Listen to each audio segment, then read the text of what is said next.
Mas, Flávio, mais do que zoeiro, eu quero saber o seguinte. Você tava contando pra gente como que faz pra ficar rico. Né? Você tava contando a história e tal. Eu queria saber como que chega no equity. Me interessa muito. Essa história do equity levou um tempo eu saber que isso existia. Porque como é que eu estudo, né? Eu estudo de acordo com aquilo que eu quero alcançar. Por exemplo, o dia que eu fui precisar, que eu questionei o meu modelo, eu passei para franquia, eu fui estudar sobre franquia. Como é que eu estudo? Eu vou pesquisar, eu vou ler sobre o assunto e vou conversar com pessoas especialistas no assunto. Acho que esse é o principal ponto. Num papo que você tem com um cara, você começa a assimilar. Aí entra a nossa capacidade de conectar as informações, né? Eu pego uma informação aqui, eu leio uma outra aqui, eu pego a minha necessidade ali, você conecta as coisas e você começa a achar solução para elas. Às vezes as pessoas têm muito essa dificuldade. Isso chama achar um nexo entre as coisas, né? É a história do se A igual a B, B igual a C, logo A igual a C. Esse A igual a C, às vezes as pessoas elas não conseguem conectar. Então, assim que foi o processo de aprendizagem. Então, com equity aconteceu assim também. Né? Eu já tinha uma empresa grande, já estava bem grande, e recebi um cara no meu escritório propondo comprar o meu negócio por 200 milhões de reais. Eu achei uma grana surreal. Isso, 200 milhões de reais em 2008. Foi uma proposta surreal, era um dinheiro inimaginável para mim. Eu tinha, na época, digamos assim, o que eu tinha em dinheiro guardado era 15 milhões de reais.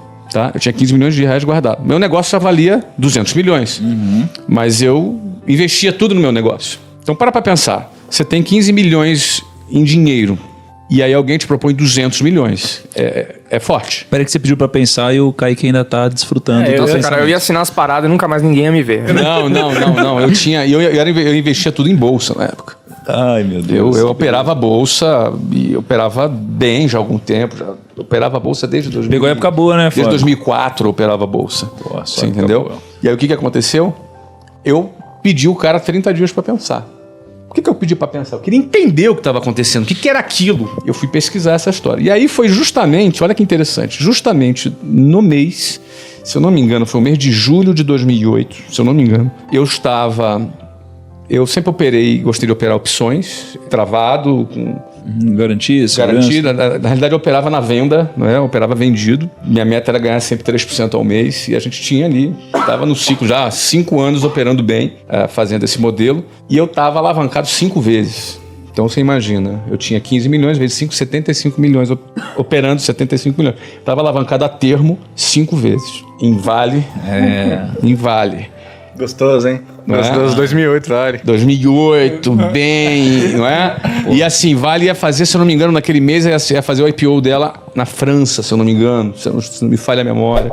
Aquilo ali era para eu fazer 20%, 30% naquele mês, tranquilo, joia. Eis que Lehman Brothers fecha.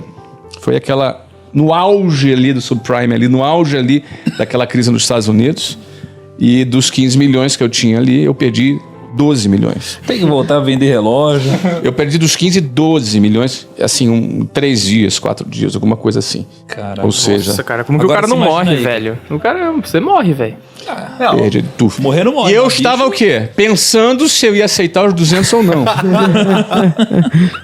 Então, você imagina que incentivo eu tive para aceitar, né? Até eu fui entender o que era equity, o que valia, quais eram os elementos que faziam o crescimento do negócio, quais eram os elementos que fariam ele crescer ou não, né? Porque se aquele cara está disposto a pagar 200, ele está pensando, ele vai ganhar dinheiro com esse trade dele também. Então, o que ele está vendo que eu não estou vendo? Existe um outro dinheiro, uma outra riqueza que está no ar, que se chama equity. Porque até então eu trabalhava pelo lucro.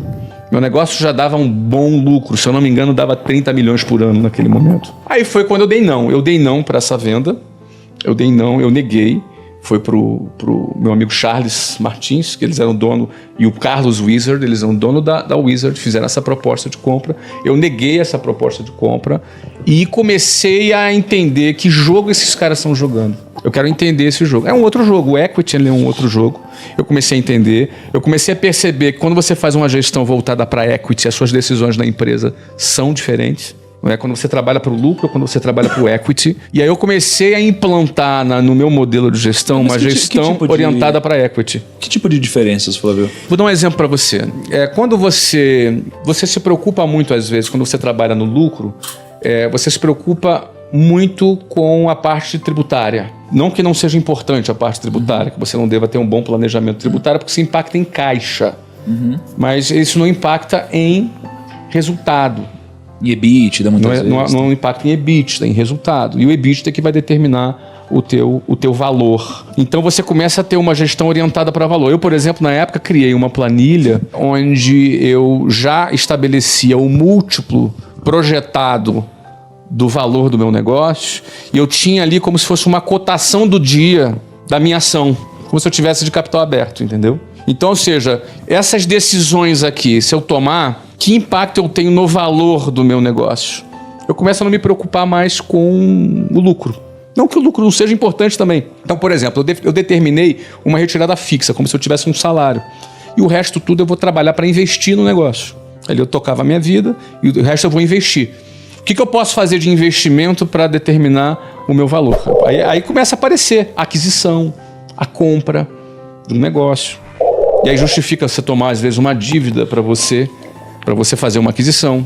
Justifica você criar um caixa, você se preocupar muito mais em ter um caixa na empresa para você ter dinheiro para fazer aquisição do que você tirar dinheiro para comprar um carro novo, pôr uma casa nova, fazer uma viagem, uma coisa do tipo. Você está entendendo? Você começa a ter uma gestão orientada para valor e não simplesmente para o resultado direto, o que vai o dinheiro para o teu bolso.